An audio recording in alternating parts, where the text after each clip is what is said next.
I was standing at my husband's funeral when my phone buzzed in my pocket. The vibration felt violent against my ribs, like something trying to claw its way out. I shouldn't have looked.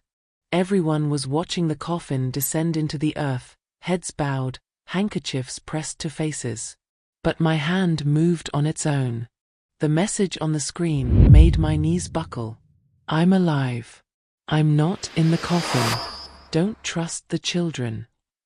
I read it 3 times. 4. The words didn't change. My vision blurred at the edges, and suddenly the 100 people in black around me felt like strangers closing in. My fingers went numb. The phone nearly slipped through my grip onto the grass. Because if Laurent was alive, then everything I'd been crying over for the past 2 weeks was a lie. The death certificate. The hospital calls. The sympathy cards piling up on my kitchen counter. All of it staged. And the worst part? Those 4 words at the end. Don't trust the children. Not just any children. Mine. Damien and Celeste. The 2 people I'd given everything to, who were standing 10 feet away from me right now, heads bowed in perfect mourning. I looked up from the phone, my heart hammering so hard I thought people could hear it. Celeste had her arm around Damien's shoulder. They looked devastated. Believable. But when Damien's eyes flicked toward me for just a second, something cold passed between us. Something that made my stomach drop. He looked away too quickly. What would you do if your dead husband texted you from beyond the grave? Would you scream? Would you show someone? Or would you stand there, frozen, wondering if you were losing your mind? Hi viewers, kindly tell us where you're watching from and what time it is. Warm welcome to the family, enjoy the story. I shoved the phone back into my pocket like it was burning me. My hands were shaking so badly I had to clasp them together in front of me, pretending to pray. Around me, people were whispering condolences, touching my shoulder, saying things like he's in a better place now, and at least he's not suffering. But all I could think was, what if he's not dead at all? My name is Seraphine Alden. I'm 64 years old, a retired literature professor, and until 2 weeks ago, I thought I knew my life. I thought I knew my husband. We'd been married for 38 years.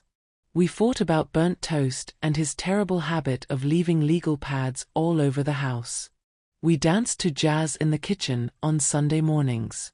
He called me Sarah, never Seraphine, because he said my full name sounded like a prophecy. And then one Tuesday afternoon, I got a call from the hospital. Heart attack. Sudden. He was gone before the ambulance arrived.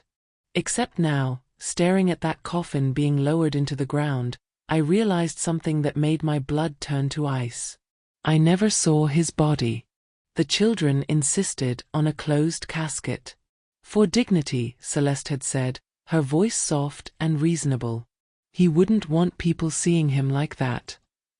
And I'd been too broken to argue. Too drowned in grief to question it. But now, standing here with that message burning a hole in my pocket, I wondered if dignity had nothing to do with it. The service ended. People filed past me, squeezing my hand, murmuring things I didn't hear. Damien and Celeste stood on either side of me like bookends, playing their parts perfectly. Celeste even cried. Real tears, streaming down her cheeks. I wanted to grab her by the shoulders and shake her. I wanted to scream, "Did you do this? Did you help him fake his death? Why?" But I didn't. Because if they were involved, showing them that message would be the stupidest thing I could do. So I smiled. Nodded. Thanked people for coming. And I watched my children out of the corner of my eye, looking for cracks in their performance. Damien kept checking his phone. Celeste's jaw was tight, her smile not quite reaching her eyes. And when the last mourner finally left, when it was just the 3 of us standing by that freshly filled grave, Celeste turned to me. "Mom, we need to talk about the will. Not are you okay? Not how are you holding up? Just straight to business. I felt something shift inside me. Something that had been soft with grief hardened into stone. Of course, I said quietly. Whatever you need. Damien's phone buzzed. He glanced at it, and for just a fraction of a second, his expression changed. Not sadness. Not grief. Relief. And that's when I realized, the coffin I was crying over might be empty. But the trap I was standing in was very, very real. What would you do if your own children looked at you like an obstacle instead of family? Let me know in the comments. The house felt wrong after the funeral. I kept waiting for Laurent to walk through the door with his briefcase and that crooked smile, complaining about traffic or some judge who didn't understand basic contract law. But the door stayed closed. The hallway stayed empty. And every room echoed with silence that pressed against my eardrums like water. I'd sit in the kitchen at 2 in the morning, staring at cold tea I never drank, listening to the refrigerator hum. Sometimes I'd hear footsteps upstairs. Slow, deliberate. Like someone pacing back and forth across the bedroom floor.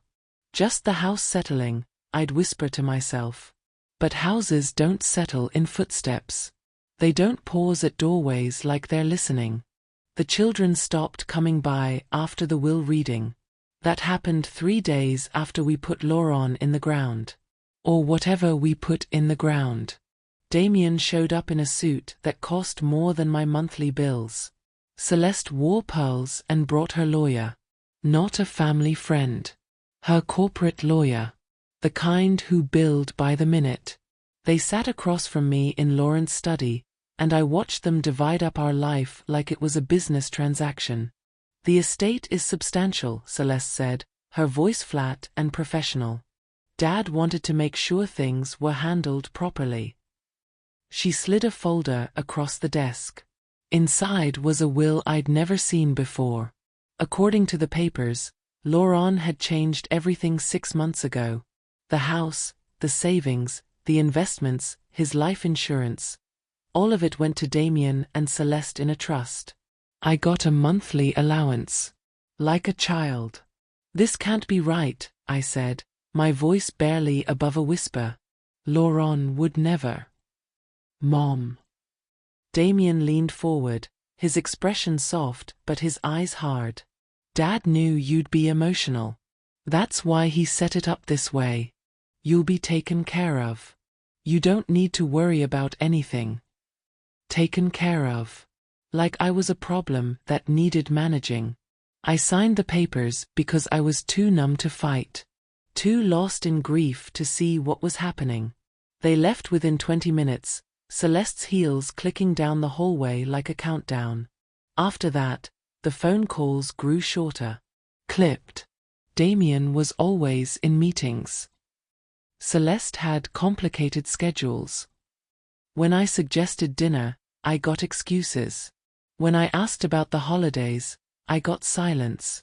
It was like the moment that coffin went into the ground, I stopped being their mother and became something else. An obstacle. A loose end. But I had that message. Locked in my phone behind a password only I knew. I'm alive. I'm not in the coffin. Don't trust the children. Every night, I read it like a prayer. Like if I stared at the words long enough, they'd explain themselves. Logic screamed at me that it was impossible. Laurent had been pronounced dead at the hospital. I saw the death certificate with my own eyes, signed by doctors and stamped with official seals. But I never saw him. Not once. The children had insisted on a closed casket from the very beginning. Respect, they'd said. Dignity. And I'd been too broken to question it, too drowned in shock to push back. Now, in the empty house, with nothing but time and silence, I started wondering if respect had nothing to do with it. What if they closed that casket because there was nothing inside to see? I tried calling the hospital. The nurse who answered was kind but firm. I'm sorry, Mrs. Alden, but we can't release details about the deceased without proper authorization. I'm his wife, I said. You'll need to speak with the family representative listed on file. Who's the family representative? Celeste Alden. I hung up before I started screaming. The nights got worse. I'd lie in bed, staring at the ceiling, listening to the house creak and settle. Sometimes I'd hear that sound again, footsteps upstairs, slow and deliberate, like someone was walking the same path over and over. One night, I couldn't take it anymore. I grabbed the flashlight from my nightstand and climbed the stairs, my heart pounding so hard it hurt. The hallway was dark. Every door was closed except one. Lawrence's office. The door was open just a crack, and I could see a sliver of moonlight cutting across his desk. I pushed it wider, the hinges groaning. The room was empty, but his chair was pulled out, like someone had just been sitting there. And on the desk, one of his legal pads was open to a blank page. Except it wasn't blank. At the top, in Lauren's handwriting, were 2 words, "Protect Seraphine." My hands started shaking so badly I had to grip the edge of the desk to stay upright. That pad hadn't been there before. I'd cleaned this office myself after the funeral, packed away his things with my own hands. Someone had been in my house. I ran back downstairs, checked every lock, every window. Everything was secure. But that didn't stop the cold terror crawling up my spine. If this were your family, would you dig deeper or let it go? Drop a comment and let me know. I couldn't sleep after that. Every sound became a threat. Every shadow looked like a person. I started keeping a knife on my nightstand, which felt ridiculous and necessary at the same time. The message on my phone haunted me. I'd pull it up a dozen times a day, reading it like it might change, like new words might appear to explain everything. But it stayed the same. 4 sentences that shattered my world. And I realized, maybe it wasn't grief making me paranoid. Maybe it was the truth trying to surface, clawing its way up through all the lies my children had buried me under. Because if Laurent was alive, someone had staged all of this. The hospital. The death certificate. The funeral. The will. And the people with the most to gain were standing right beside me at that grave, crying perfect tears. The envelope arrived on a Tuesday morning. I almost missed it. The mailbox was stuffed with sympathy cards and bills, the usual debris of a life falling apart in slow motion. But this one was different. Plain manila, no return address, just a downtown postmark. The date stamp made my blood stop. 3 days after Laurence's supposed death. My hands trembled as I tore it open. Inside was a single receipt, printed on thin paper that smelled faintly of ink and copy machines. At the top, Premium Print Solutions, Downtown Office Suite 447. That was Laurence's old office. The one he'd rented when he needed space away from home to work on complicated cases. I hadn't been there in years. The receipt was time-stamped at 11:47 p.m. The night he died. Or the night they said he died. I stared at the line items until my vision blurred. Legal document printing, rush service, 214 pages. Trust amendments. Holdings transfer documents. Redacted drafts, confidential. Total, $847.32. Paid in full. Why would a dying man spend his last hours printing hundreds of pages of legal documents? Unless he wasn't dying. Unless he knew exactly what was coming and was trying to protect something. Or someone. My chest felt tight. I read the receipt again, looking for anything I might have missed. At the bottom, in small print, delivery address P.O. Box 2847, Downtown Station. I didn't recognize the box number. But something about it nagged at me, like a word on the tip of my tongue. Then it hit me. 6 months ago, Celeste had mentioned opening a P.O. box for her consulting business. She'd been vague about it, the way she was vague about everything that involved money. I'd thought nothing of it at the time. Now, staring at that receipt, I thought about everything. Smash the like button if you think something fishy is happening here. I needed to see that office. I needed to know what Laurent had been printing, what he'd been so desperate to protect that he'd worked through the night while his family thought he was dying in a hospital bed. The drive downtown felt surreal. I kept checking my rearview mirror, convinced someone was following me. Every car looked suspicious. Every red light felt like a trap. The building was one of those old converted warehouses, all exposed brick and industrial windows. Suite 447 was on the 4th floor, at the end of a dim hallway that smelled like dust and forgotten things. The door was locked. Of course it was.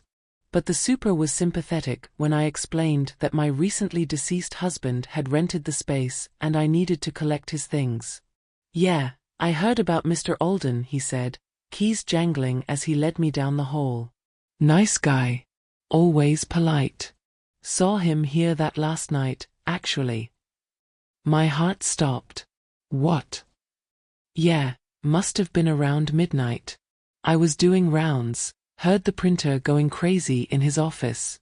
Figured he was on a deadline or something. He unlocked the door and pushed it open. "Sorry for your loss, ma'am." He left me standing in the doorway, staring into Laurent's office. It looked abandoned. Furniture covered in white sheets, dust floating in the air like tiny ghosts.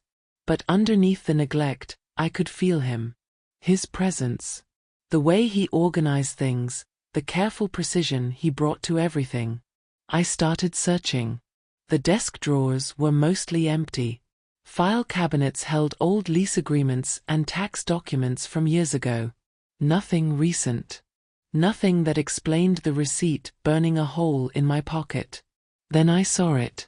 In the corner, behind a stack of sealed moving boxes, a filing cabinet I almost missed. The bottom drawer was locked. I tried everything. Hairpins, letter openers, sheer force. Nothing worked. Finally, I called a locksmith and waited, pacing the small office like a caged animal. It took him 20 minutes to pick the lock. 20 minutes that felt like hours. When the drawer finally clicked open, I nearly collapsed. Inside was a black leather briefcase. Locked, of course. But taped to the top was a yellow sticky note in Laurent's handwriting. "For Sarah. When you're ready to see." The locksmith worked on the briefcase next. My hands were shaking so badly I had to sit down, pressing them between my knees to keep them still. The locks clicked. The briefcase opened. Inside were documents. Dozens of them. Drafts of a will, not the one Damien and Celeste had presented at the probate hearing, but something completely different. I pulled out the first page and started reading. This version left everything to me. Joint ownership, just like it had always been. The house, the accounts, the investments, all of it shared equally, the way we'd planned our entire marriage. But that wasn't the shocking part. The shocking part was the notes scribbled in the margins, Laurent's handwriting getting more frantic with each page. Protect Seraphine. Delay transfer, investigation needed. Audit required, discrepancies found. They know. Move quickly. My vision swam. I flipped through page after page, each one marked with his handwriting, each note more desperate than the last. Someone had intercepted these documents. Someone had replaced them with the version that cut me out, that handed everything to Damien and Celeste. And just like that, the message on my phone stopped being impossible. I'm alive. Don't trust the children. Because if they'd forged the will, what else had they faked? My heart stopped.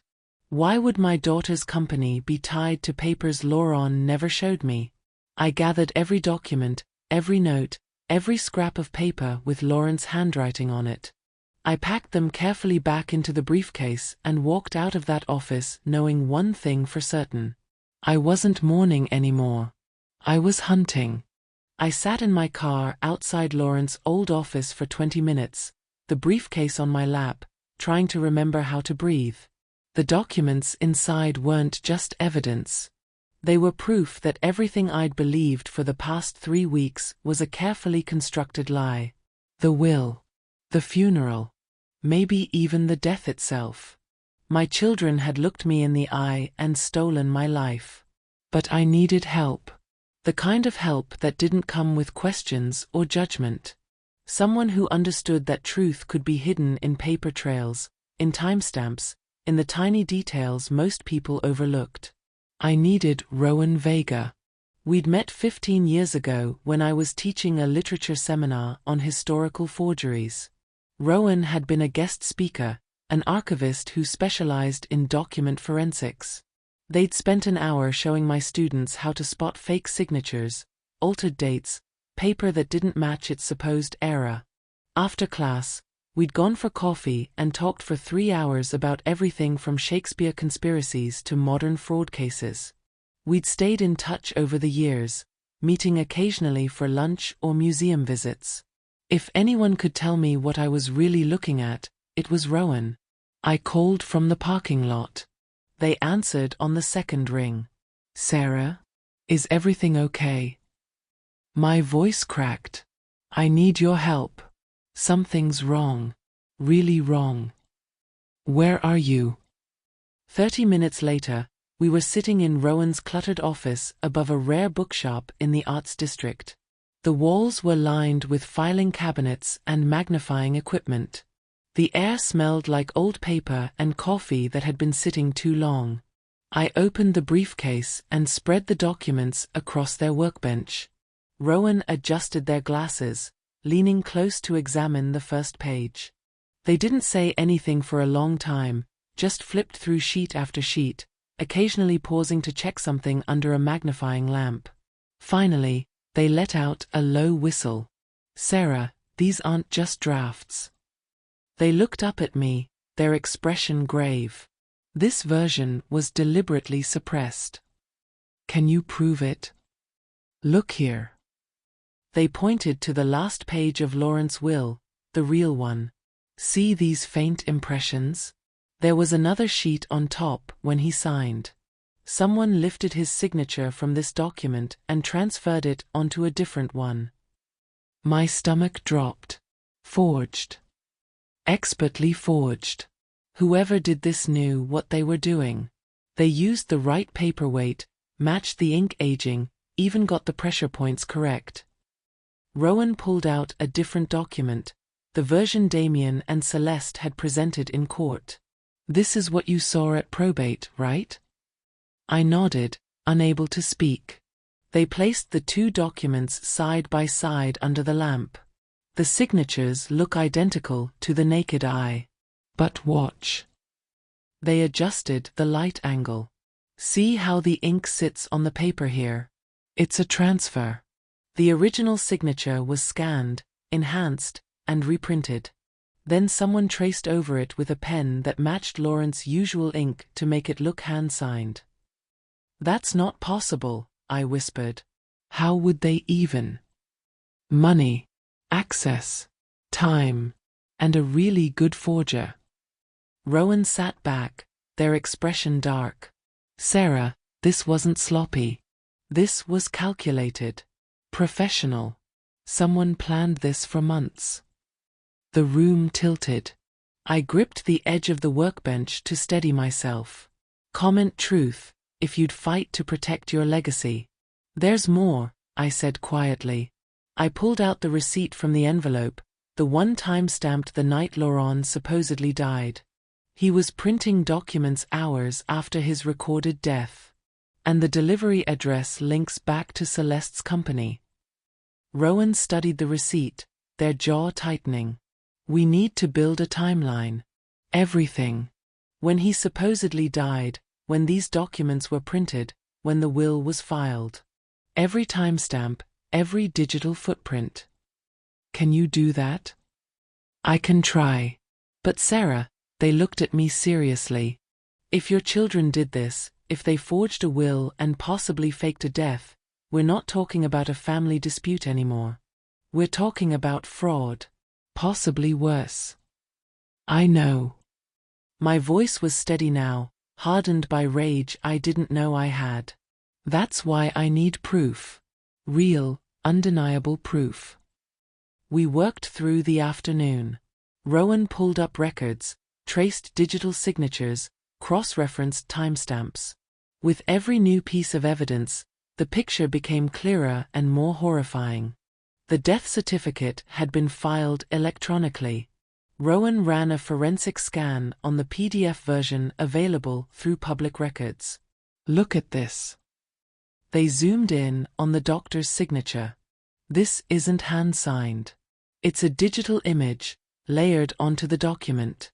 See these pixels? They don't match the rest of the form. Someone cut and pasted this signature from another document. Can you tell which document?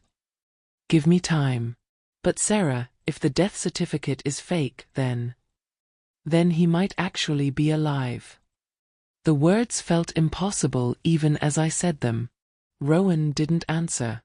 They just kept working, pulling threads until the whole tapestry started to unravel. By evening, we had a trail. Not complete, but enough to see the shape of it. The receipt led to a courier service. Rowan called, pretending to be following up on a delivery, and got the driver's route information. The package from Lauren's office hadn't gone to the P.O. box directly. It had been picked up by someone from Celeste's company in person. Email metadata showed login activity from Damien's office at strange hours. 2 in the morning, 3-4. Timestamps matched up with edits to legal documents stored in a shared cloud drive. And then Rowan found something that made my blood run cold. There's security footage, they said quietly, turning their computer screen toward me. From a gas station 3 blocks from the hospital. Timestamped 6 hours after Lawrence's recorded time of death. They hit play. The footage was grainy, black and white, shot from above. But I recognized the figure immediately. Tall, thin, moving slowly like every step hurt. Lauren. He was buying water. His hands shook as he counted out cash. He looked terrible, pale, weak, like he hadn't slept in days. But he was alive. And behind him, standing near the door, watching him with an expression I couldn't read. Damien. My son. Watching my husband. Hours after we were told he was dead. That was the moment I realized I wasn't paranoid. I was a target. And my own children had painted the bullseye on my back. I watched that gas station footage 17 times. Each viewing, I looked for something that would make it make sense. Some detail I'd missed that would explain why my son was standing in a convenience store at 3 in the morning, watching my supposedly dead husband buy bottled water. But there was no other explanation. Damien knew. And if Damien knew, Celeste knew. They'd looked me in the eye at the funeral. Hugged me. Cried with me. And the whole time, they knew their father was alive. What do we do with this? I asked Rowan. My voice sounded distant, like it belonged to someone else. Rowan was already working, fingers flying across the keyboard. We build an airtight case. We document everything. Timestamps, metadata, paper trails. Then we file a motion. A motion for what? To freeze the estate. We petition the court to halt all asset transfers pending investigation of conflicting documentation. They looked up at me. It won't be dramatic. It won't give you immediate answers. But it'll force their hand. Will it work? If we present it right? Yes. Judges don't like being lied to. And someone lied to the probate court. That's a crime. Would you keep this quiet, or go to the police right away? Let me know what you'd do. We spent the next 3 days gathering everything. Rowan worked like someone possessed, pulling records I didn't even know existed. Bank statements showing unusual transfers. Digital footprints from document editing software. Phone records that placed Damien at the hospital the night Laurent supposedly died, but not in the ER. In the administrative wing. The pieces fit together like a jigsaw puzzle made of nightmares. "Here's what I think happened," Rowan said on the third night, surrounded by printouts and coffee cups. Laurent found out something. Maybe about their business dealings, maybe about fraud. Something bad enough that he started protecting assets, changing his will, documenting everything. So they killed him? My voice broke. No. I think they made everyone believe he was dead. Got a fake death certificate, bribed or tricked someone at the hospital. Then they filed the forged will before anyone could question it. But why keep him alive? Rowan hesitated. Maybe they needed him for something. Signatures. Information. Or maybe they stopped. What? Maybe he's insurance. If everything falls apart, if they get caught, they can produce him. Say it was a misunderstanding, a medical error. Plausible deniability. The thought made me sick. Laurent out there somewhere, trapped, kept alive like a tool they might need later. We file the motion tomorrow, I said. My voice was iron now. I want my life back. The hearing was set for the following Tuesday. Damien and Celeste's lawyers tried to block it, claiming emotional distress and frivolous litigation. But the judge looked at the conflicting document versions and agreed to hear arguments. The night before the hearing, I got a visitor. The doorbell rang at 9 p.m. I checked the peephole and felt my heart drop. Celeste. I considered not answering. But I wanted to see her face. I wanted to look her in the eye and see if there was anything left of my daughter under the monster she'd become. I opened the door. She stood on my porch in expensive clothes, perfectly styled hair, her expression soft and concerned. Like she actually cared. Mom. Her voice was honey and poison. We need to talk. Do we? Please. Just 5 minutes. I let her in, mostly because I wanted to know what she'd say. What lies she'd try to sell me now. We sat in the living room, the space between us vast despite the small couch. Celeste folded her hands in her lap, the picture of composure. I know you're upset about the will, she began. I'm not upset. I'm devastated. There's a difference. Dad wanted it this way. He knew you'd be emotional after his death. He wanted us to handle the complicated parts. The complicated parts like forging his signature? Her face didn't change. Not even a flicker. I don't know what you're talking about. I have the original drafts, Celeste. All of them. With his notes. His real signature. Something shifted behind her eyes. Just for a second. Then the mask slid back into place. You're grieving. You're not thinking clearly. These conspiracy theories aren't healthy. I also have security footage of Damien following your father hours after his supposed death. That got a reaction. Her jaw tightened, her shoulders stiffened. But her voice stayed calm. That's impossible. Is it? Because the timestamp says otherwise. She stood up, smoothing her skirt. The concerned daughter act was gone. What replaced it was cold calculation. Mother, you don't understand what you're dealing with. Dad made choices. Business choices that were complicated. If you keep digging, you're going to find things that hurt. Things you can't unknow. Is that a threat? It's a warning. She moved toward the door, then paused. The estate is settled. The will was properly filed. If you contest it, you'll lose. And you'll lose more than money. You'll lose us. Is that really what you want? I already lost you, I said quietly. The moment you decided I was worth less than an inheritance. She left without another word. But as she walked to her car, I saw her pull out her phone. Saw her make a call. And I knew, with absolute certainty, that I'd just made things worse. That was the moment I realized, my own children weren't just deceivers. They were threats. And I'd just declared war. The courier log arrived in Rowan's email at 6 in the morning. I was already awake, had been for hours, sitting at my kitchen table with cold coffee and the kind of nervous energy that makes your skin feel too tight. The probate hearing was in 4 hours. 4 hours to prove my children had stolen my life. My phone buzzed. Rowan's message was short. Found something. Call me now.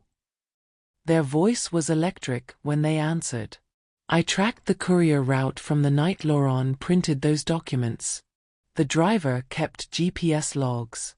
Guess whose office the package was delivered to at 1:37 a.m.? Celeste's. Damien's. His law firm. And here's the thing, security cameras show him signing for it personally. At nearly 2 in the morning, Sarah. Hours after your husband's supposed death.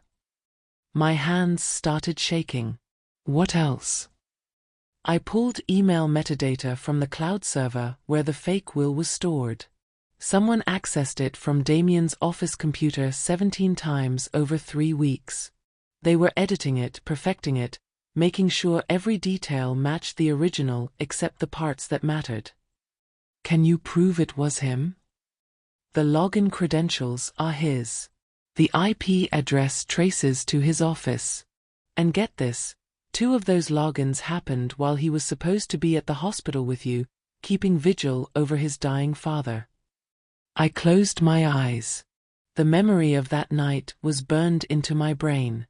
Damien sitting beside me in the waiting room, holding my hand, his face a mask of grief.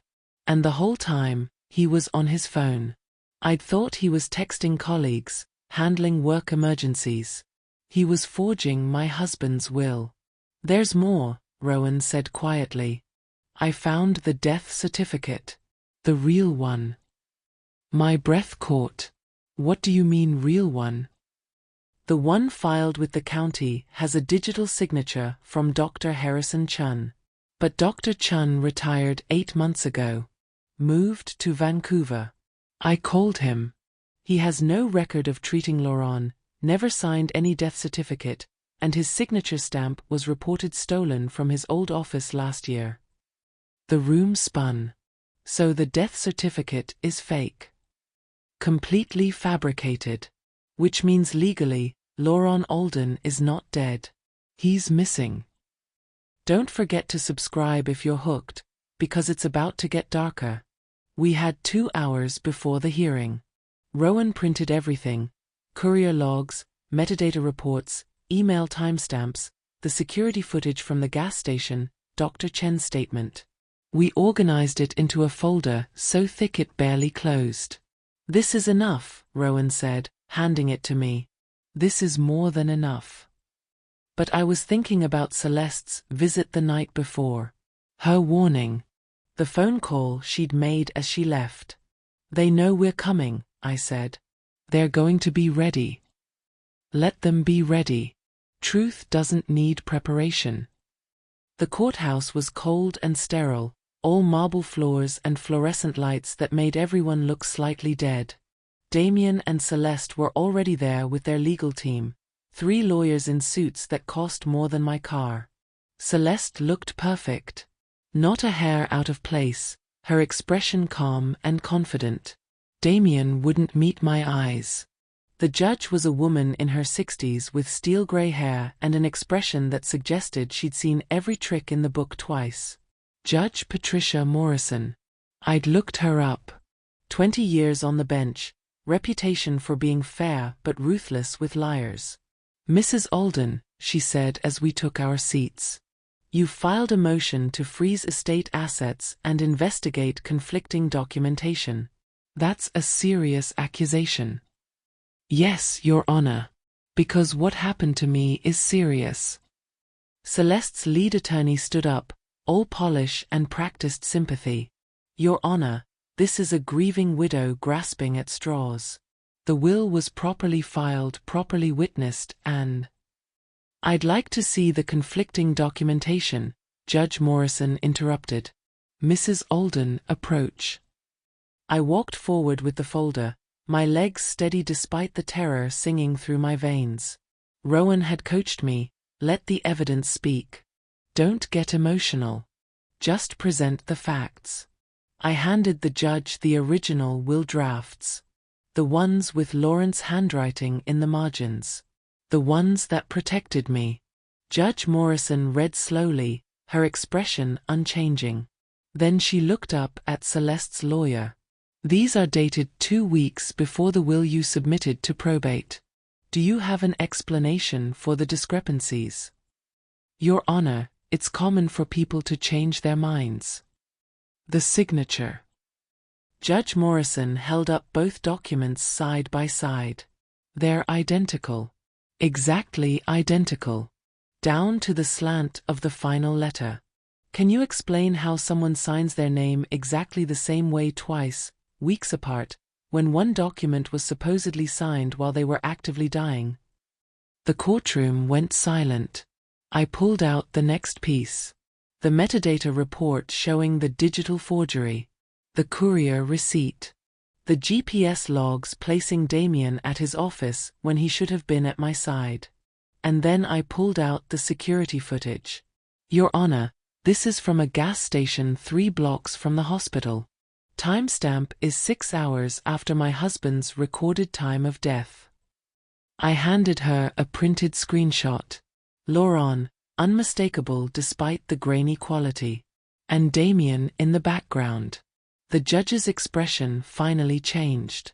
Her eyebrows rose, just slightly. Is this what I think it is? My husband. Alive. After he was supposedly dead. There he was. My husband. Alive. And my son standing behind him like a shadow. Judge Morrison looked at Damien. Really looked at him. Counselor, does your client have an explanation for this? Damien's lawyer started to speak, but Damien held up a hand. For the first time all morning, he looked at me directly. I saw fear in his eyes. Real, genuine fear. And I realized, they'd never expected me to fight back. They'd counted on my grief keeping me paralyzed, keeping me quiet. They'd underestimated the woman who'd taught literature for 30 years, who'd spent her life teaching students to question narratives and find truth in details. They'd forgotten that I knew how to read a story. And this one had plot holes big enough to drive a hearse through. Judge Morrison called a recess. I sat in the hallway outside the courtroom, Rowan beside me, watching Damien and Celeste huddle with their lawyers 20 feet away. They were arguing in fierce whispers, hands gesturing sharply. Celeste kept shaking her head. Damien kept pointing at his phone. They're panicking, Rowan murmured. Good. My hands were still shaking from the adrenaline. Showing that footage in court had felt like dropping a bomb.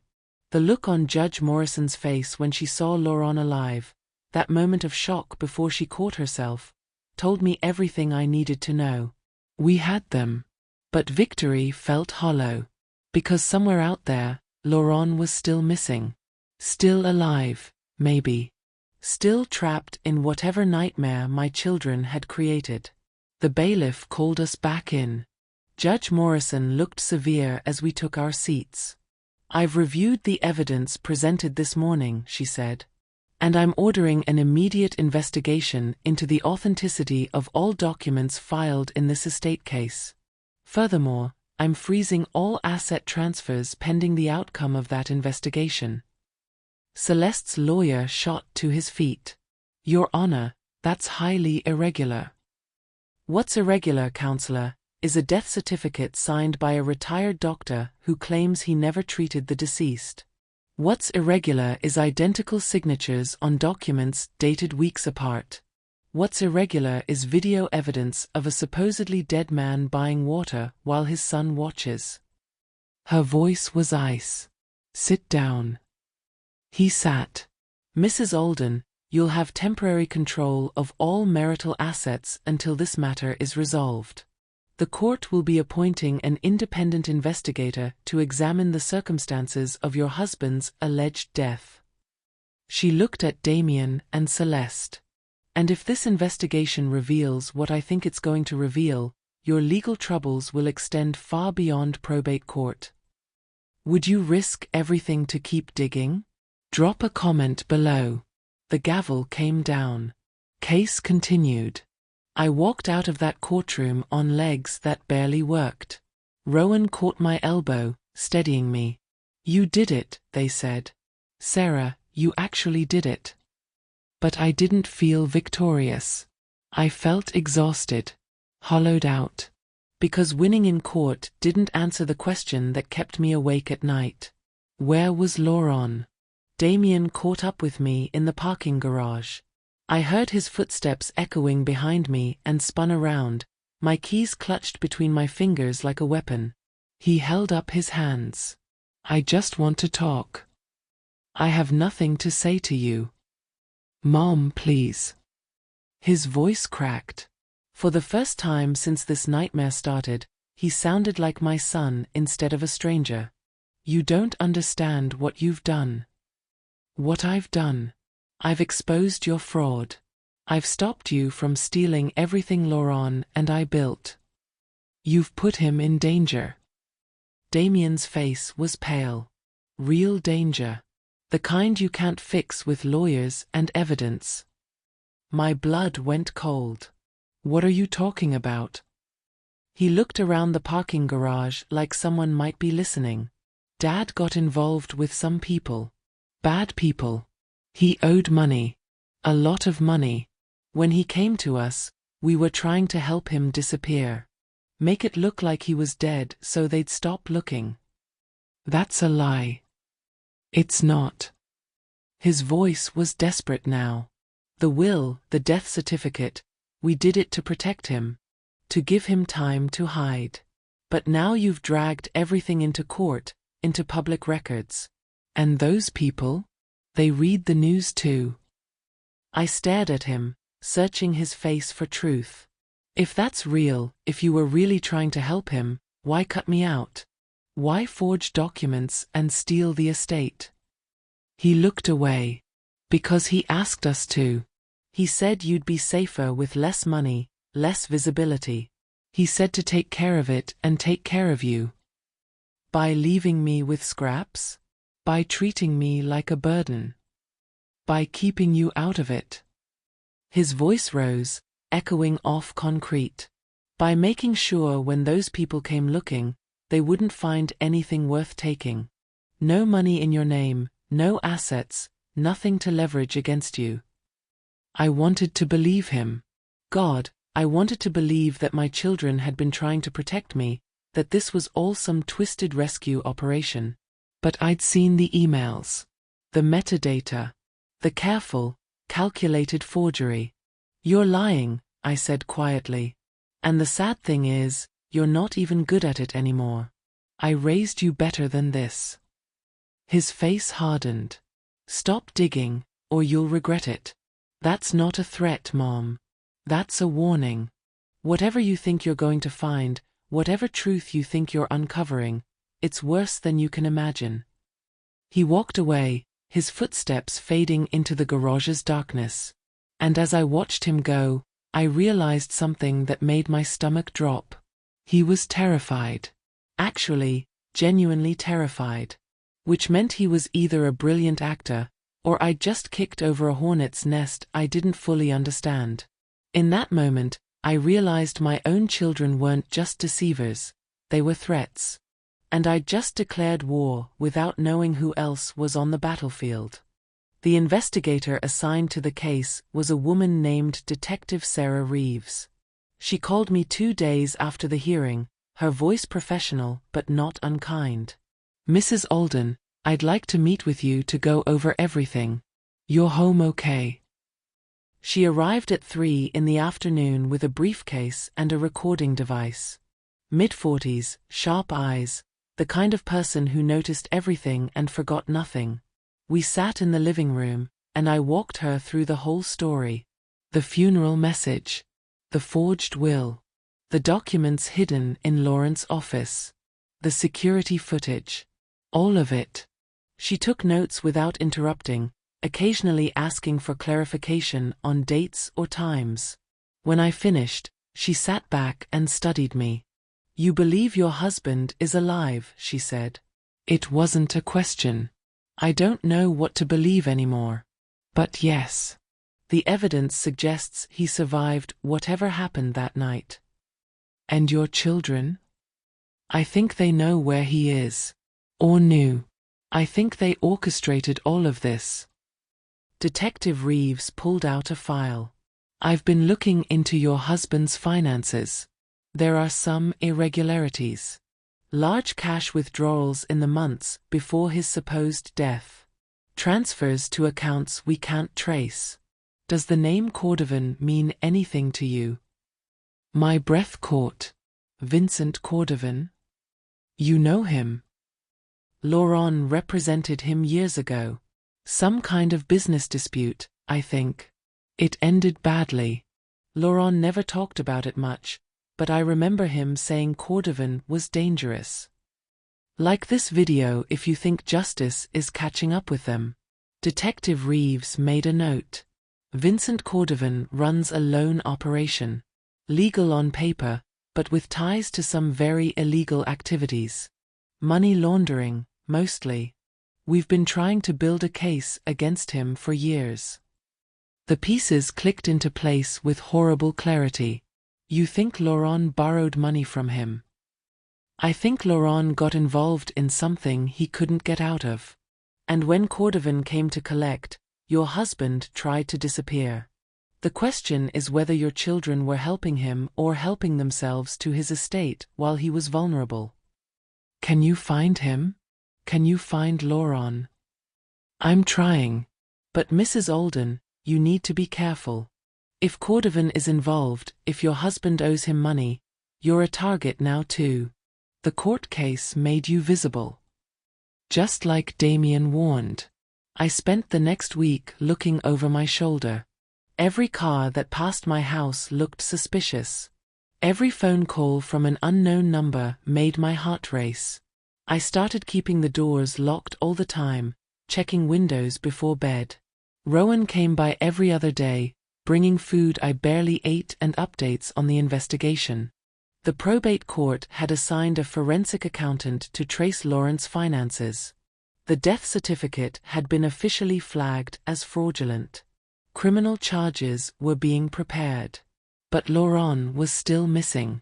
Then, 2 weeks after the hearing, I got a package. No return address. Just my name and a downtown postmark. Inside was a burner phone, cheap, prepaid, the kind you buy at gas stations, and a note in Lauren's handwriting. Turn it on at midnight. Alone. Tell no one. My hands shook so badly I almost dropped it. I should have called Detective Reeves. Should have told Rowan. Should have done anything except what I actually did. But it was Lauren. After all this time, all this searching, it was him. At midnight, I turned on the phone. It rang immediately. Sarah. His voice was hoarse, exhausted, but unmistakably his. Thank God. Tears I didn't know I'd been holding back broke free. Lauren, where are you? What's happening? Listen to me very carefully. You need to stop the investigation. Drop everything. Tell the court you were wrong, you were grieving, whatever it takes. Just stop. I can't do that. They forged your will. They stole. They were trying to save my life. His voice cracked. I made a mistake, Sarah. A terrible mistake. I borrowed money from the wrong people, got involved in deals I shouldn't have touched. When I couldn't pay, when Cordovan's people came for me, Damien and Celeste helped me stage my death. It was the only way out. Then come forward. Tell the truth. We'll figure this out together. You don't understand. Cordovan doesn't care about truth. He cares about money. And the more noise you make, the more attention you draw, the more danger you put yourself in. The children were protecting you by keeping you out of it. By stealing everything. By making you worthless to him. Don't you see? If you have no money, no assets, you're no good as leverage. But now you've gone to court, frozen the estate, made yourself the center of attention. You've painted a target on your back. My mind was reeling. Where are you? Somewhere safe. For now. But Sarah, please. Trust me one more time. Drop this. Let the children have the estate. Disappear. Start over somewhere small where Cordovan can't find you. I won't run. I won't let them win. Then you'll die. His voice broke into a sob. And it'll be my fault. Everything I did to keep you safe. Don't waste it. The line went dead. I sat in the dark, holding that burner phone, Lauren's voice echoing in my head. And for the first time, I wondered if I'd been fighting the wrong battle all along. If my children really had been trying to protect me, and I'd burned down their cover story without understanding the fire it would unleash. And for the first time, I saw fear in my children's eyes, real bone-deep fear. Not fear of getting caught. Fear of what I'd just set in motion. I didn't sleep that night. Lawrence's words played on repeat in my head. The desperation in his voice. The fear. But something about the conversation felt wrong, like a puzzle piece forced into the wrong space. By dawn, I'd made up my mind. I called Detective Reeves. We need to trace that call, I told her, explaining about the burner phone and Lawrence's warning. You should have called me immediately, she said, but her voice wasn't angry. Just tired. Bring the phone to my office. We'll see what we can do. The tech team pulled data from the burner within hours. The call had been routed through 3 different towers, bouncing signals to mask the origin point. Professional work. The kind that suggested Laurent had help, or the kind that suggested someone was pretending to be Laurent. The voice, Detective Reeves said carefully. Are you certain it was your husband? It sounded like him. But... I paused, doubt creeping in. He was different. Scared. More emotional than Laurent ever got, even in bad situations. Could someone have been coaching him? Telling him what to say? The thought made me sick. You think my children are holding him somewhere? I think there are a lot of possibilities we need to investigate. Meanwhile, the forensic accountant had finished tracing Laurence's finances. She presented her findings in Detective Reeves's office, spreadsheets and bank statements covering the entire conference table. Your husband didn't borrow money from Vincent Cordovan, she said. He invested with him. Knowingly. These aren't loan repayments, they're profit distributions. Mr. Alden was a silent partner in Cordovan's operation for at least 3 years. The room tilted. That's impossible. Laurent would never. The paper trail doesn't lie, Mrs. Alden. Your husband was deeply involved in money laundering. And when federal investigators started closing in on Cordovan's network, your husband tried to disappear. The staged death wasn't about protecting himself from criminals. It was about avoiding federal charges. Would you search for him, or let him disappear forever? Share your thoughts. I felt like I was drowning. Everything I thought I knew kept shifting, turning into something uglier. So Damien and Celeste helped him? I asked weakly. We're still investigating their level of involvement. But yes, it appears they facilitated his disappearance. The forged documents, the fake death certificate, all of it was designed to help him evade prosecution. Then why steal the estate? The accountant exchanged a look with Detective Reeves. Because your husband isn't the only one who profited from Cordovan's operation.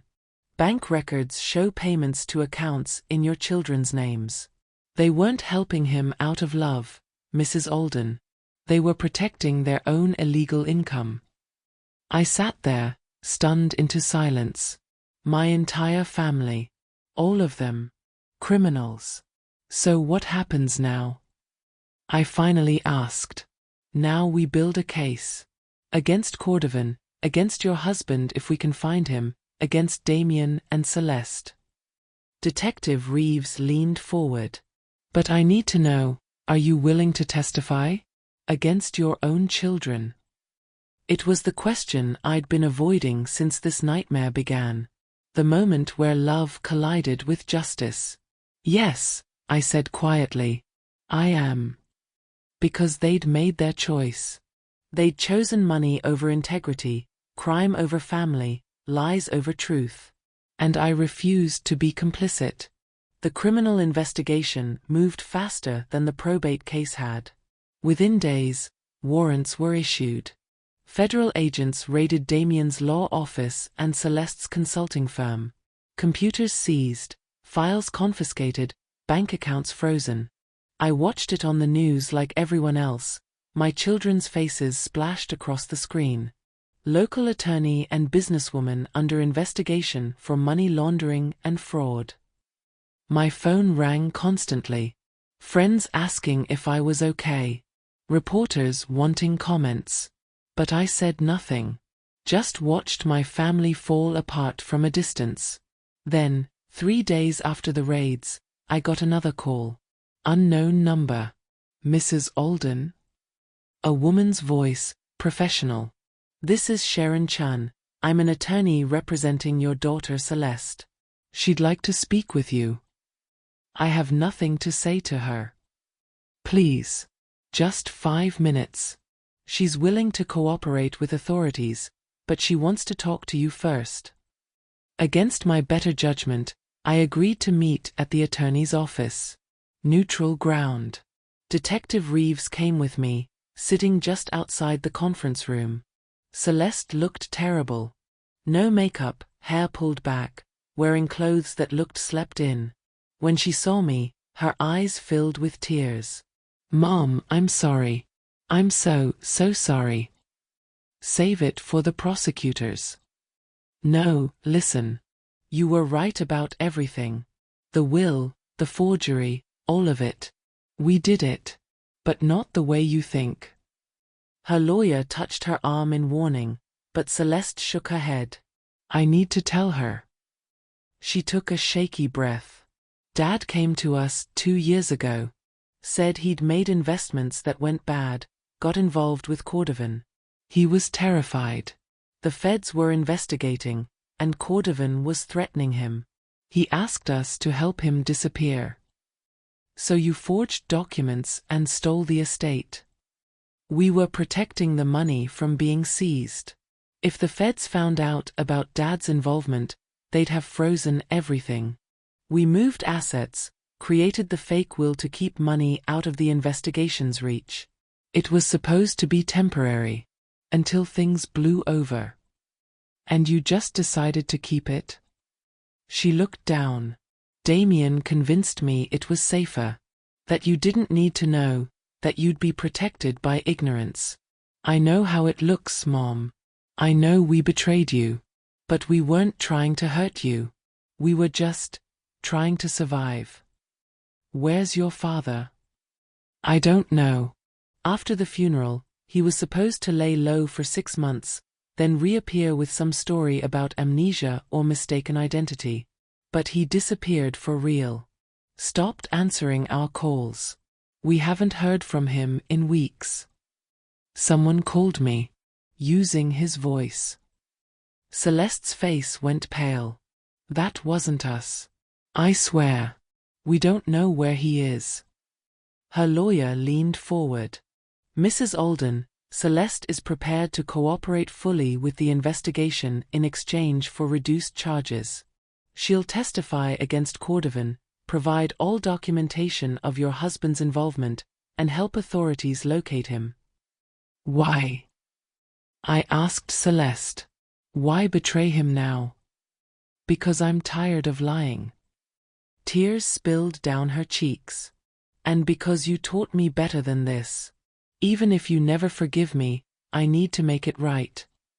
My husband was still out there somewhere. But he didn't want to be found. And maybe that was for the best. The settlement came 3 months later. Celeste cooperated fully, turning over documents and testimony that helped federal prosecutors build their case against Cordovan's operation. Damien fought harder, hired expensive lawyers, but eventually took a plea deal. The estate was unfrozen. Assets returned to me. The forged will was thrown out, and Lawrence's real wishes, the ones he'd written before everything went wrong, were honored. I got my life back. Or what was left of it. The children both got prison time. Not much, 18 months for Celeste, 2 years for Damien. White-collar crime rarely comes with harsh sentences when you cooperate. Their lawyers called it a victory. I called it justice, small and insufficient. Laurent was never found. Sometimes I wonder if he's alive somewhere, living under a new name, still running from consequences. Other times I think maybe he really is dead, that the body in that coffin was his after all, and everything else was elaborate misdirection. Detective Reeves told me they tracked his last known location to a cabin in Montana, but by the time agents arrived, it was empty. Just his phone left behind, deliberately. A way of saying goodbye without saying goodbye. The message on my phone, the one that started all of this, I finally deleted it 3 weeks ago.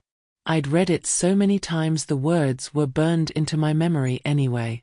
I'm alive. I'm not in the coffin. Don't trust the children. He'd been right about the second part at least. If this story gave you chills, smash that subscribe button and turn on notifications. You won't want to miss what's coming next. I visit the grave sometimes. The one with Lawrence's name on it. I know it's probably empty, just dirt and an expensive casket, but it gives me a place to go when the loneliness gets too heavy. I brought flowers last week. Sat on the grass and talked to him like he could hear me. You tried to protect me, I said to the headstone. In your own stupid, criminal way. You thought keeping me ignorant would keep me safe. But all it did was make me an easy target. For you, for the children, for everyone who thought I'd just accept whatever story I was told. The wind rustled through the trees, carrying the smell of cut grass and distant rain. I'm not angry anymore. I'm just tired. And sad. Sad that you didn't trust me enough to tell me the truth.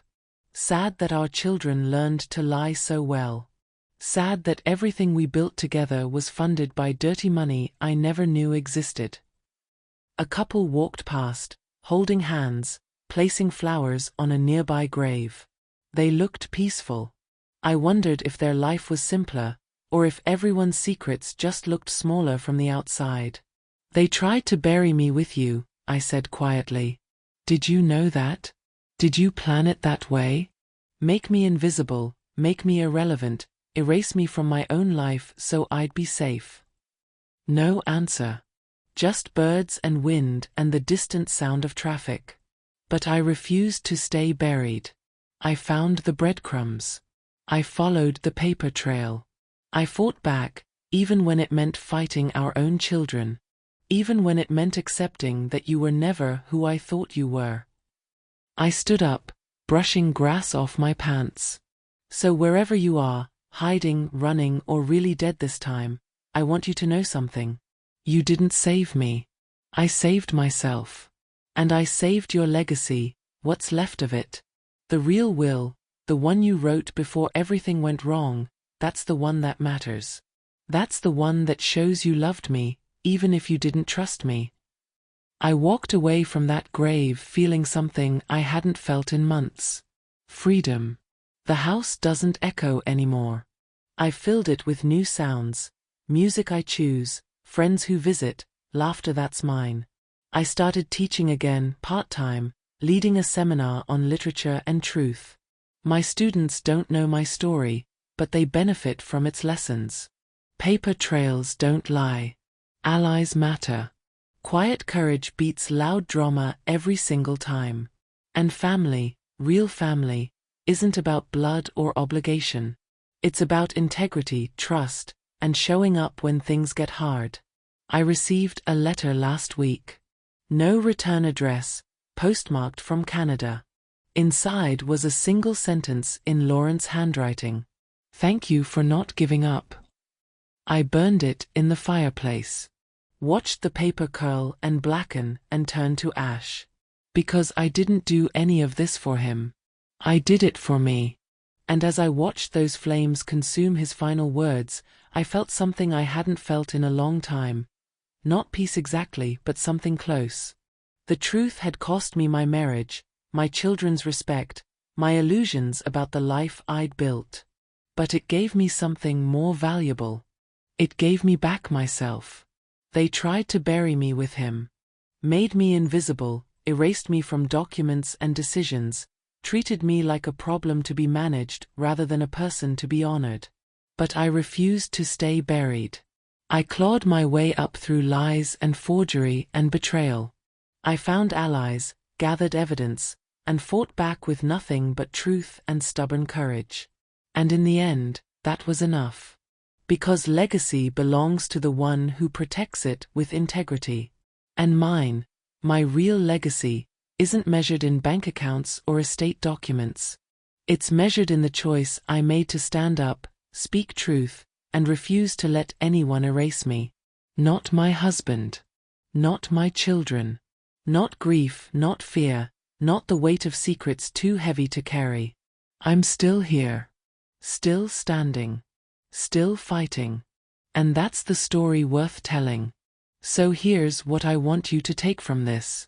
When people rush you out of closure, open caskets they won't show you, documents you're not allowed to question, decisions made for your own good, that's when you need to slow down and look closer.